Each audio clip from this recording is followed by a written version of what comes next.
Hey everybody, this is Jeff with Backyards for Birds, and today we're actually going to take a little video tour of my brother's backyard here. He's been working on this yard for about 4 maybe 5 years, and he's got it landscaped really well, and it's designed for birds and initially, but we've actually started adding stuff for butterflies and even dragonflies and a whole bunch of stuff. So we're going to take a look and show you kind of what he's got going on. We're going to start here in the corner. I don't know if you can see that or not with all these bushes around it, but this is the first thing. He just put this in last fall. It's a little dragonfly pond.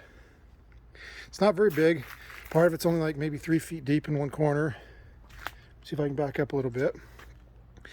And it's kind of shallow on this end, but even that last summer when he put it in, it didn't take long and the dragonflies found it, and he actually had dragonflies emerging in this dragonfly pond last year, and some of the dragonflies actually will overwinter in this thing, and he had dragonflies pretty early this summer because of this dragonfly pond, and this year it's just been incredible with how many dragonflies have been coming out of this thing. It's kind of hard to see because of all the vegetation that's growing in it now. And what it is just he just dug a hole and there's a plastic liner under there, and he put some rocks in the bottom for stuff to grow in, and it works really well.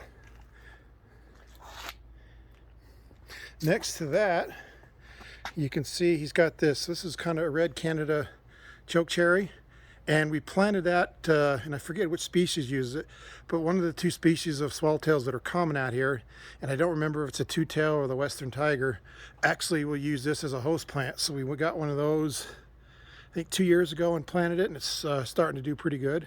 So hopefully that'll attract some of the swallowtails. We do get swallowtails out here, and that's what he planted it for a host plant.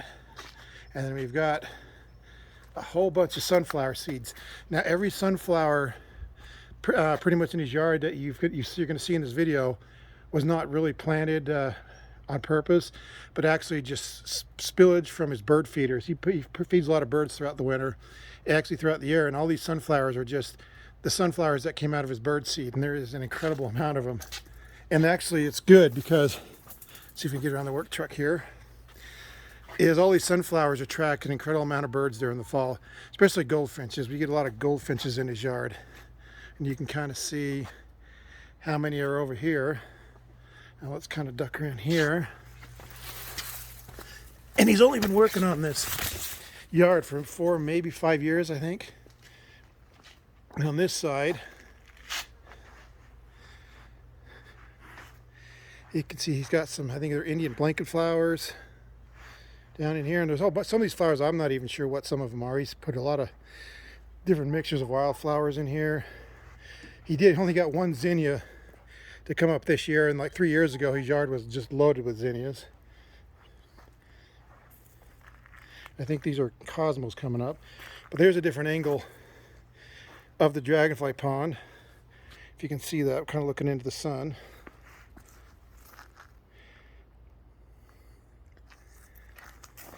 And you can see he gets a lot of those flowers down there, those blue ones and white ones are bachelor buttons. And I just noticed right here, he's got some aster right here. You can see that. That's pretty good. That's really a good late season pollinating plant. So if you take a look at it from this angle, you can kind of see what he's got going there. And then he actually landscaped it with this big kind of jungle gym and sand pile for his kids, and a little bit of a lawn and a trampoline, and he got a greenhouse, and then the dog run, and he's got a chicken coop. So his yard actually is not only functional but very, very attractive. This is especially when everything's in bloom, this yard is just spectacular. He's also got chickens running around here. We've had toads in the yards, little garden snakes, all kinds of birds.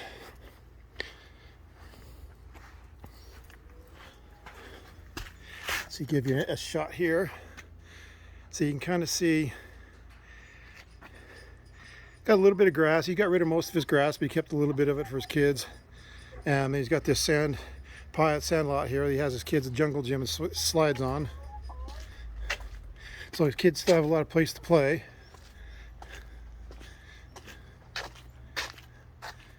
see the greenhouse and the chicken coop, and the chickens run the yard. And then this over here, all these sunflowers are from bird seed from the previous year. A couple years ago we had this place loaded with zinnias. In the last couple years we haven't been able to get the zinnias to grow very well. But these sunflowers just keep popping up, and they strictly just from the bird seed he puts out to feed. Like he's got a walkway, but you can't even walk up it because of there's a walkway in there because of all the sunflowers. So we'll go on the other side and show you.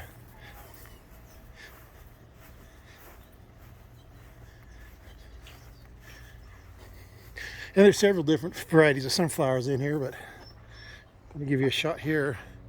You can look at all those sunflowers, and this attracts an incredible amount of goldfinches in the fall this time of year. And he's starting to see, we've attracted several monarch butterflies that we've tagged on these sunflowers and some of the other stuff he's got out front.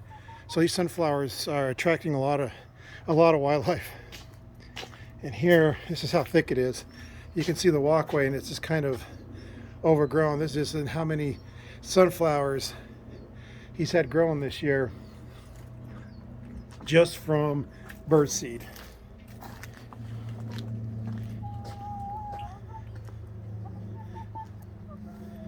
So we're going to go take a look out front. Now he does put out,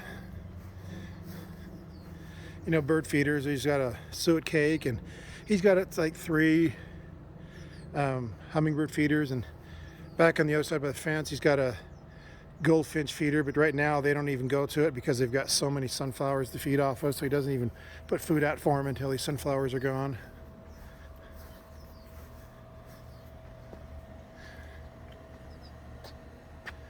And there's a bunch of goldfinches that just took off and out of the sunflowers right there. And another thing I wanted to show you, he has this little water fountain right here. It's kind of blocked now because of all the sunflowers. He just put that in maybe a month ago, but he's already had a few birds go in and use it. He's got a ton of fruit trees right here in the corner of his yard. Birds love to come in here and land in the trees and go hit the sunflowers. So these trees, even though they're fruit trees, they attract some of the birds in his yard. So we're going to go out front.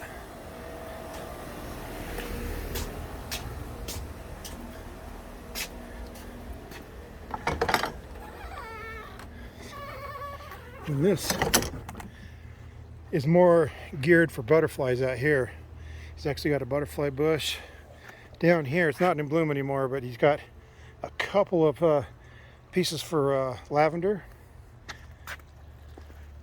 And you can see more sunflowers over there against the fence. We'll walk over there. He's got, that's Russian sage, and I forget what kind of bush this is. It's some kind of pine tree. And this is an elderberry we just put in last fall. And there's the other lavender. So you can see he's got some flowers over there, some more sunflowers. He's got a couple of juniper trees that hopefully will grow up kind of for the winter, attract some of the winter birds. Then he's got this big blue spruce pine tree, which actually holds a lot of birds in the winter time, especially when it gets cold and snowy. And there's the butterfly bush, which this time of year attracts a lot of monarch butterflies. So, and then let's walk a little further here. If you can see all the milkweed we're walking through. Got goldenrod.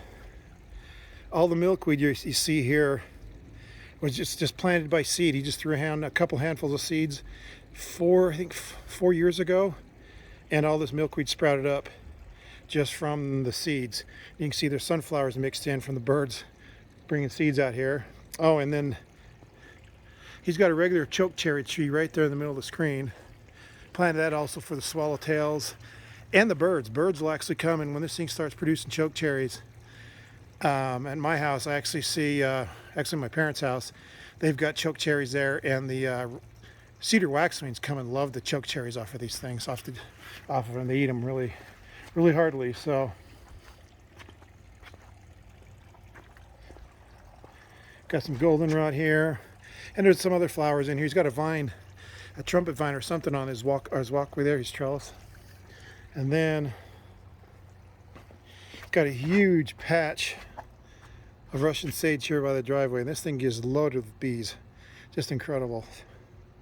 What we're going to do is we're going to get up on the steps, kind of give you a bird's eye view of this.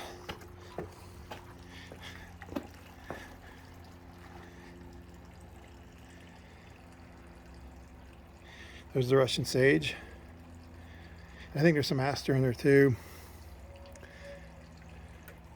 Look at all that milkweed. This all came from seeds, and we've already had a couple that we know of monarchs eclose this year. They all the way to adult butterfly. So when we've counted, we've caught several, or found several caterpillars this year, and had some last year, and had one that we know eclosed last year in his yard. So this milkweed's only been here for 4 years, and we've already produced several known butterflies, monarchs, out of this. So there's the goldenrod.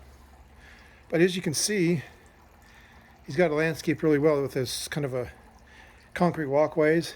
So you can have a really functioning yard for wildlife, for nature, for birds and butterflies, bees, and even dragonfly, a little dragonfly pond, and still have it look very attractive. That's what he's done here. So you can see everything, and it works. There is so much life in this yard throughout the year. It's incredible.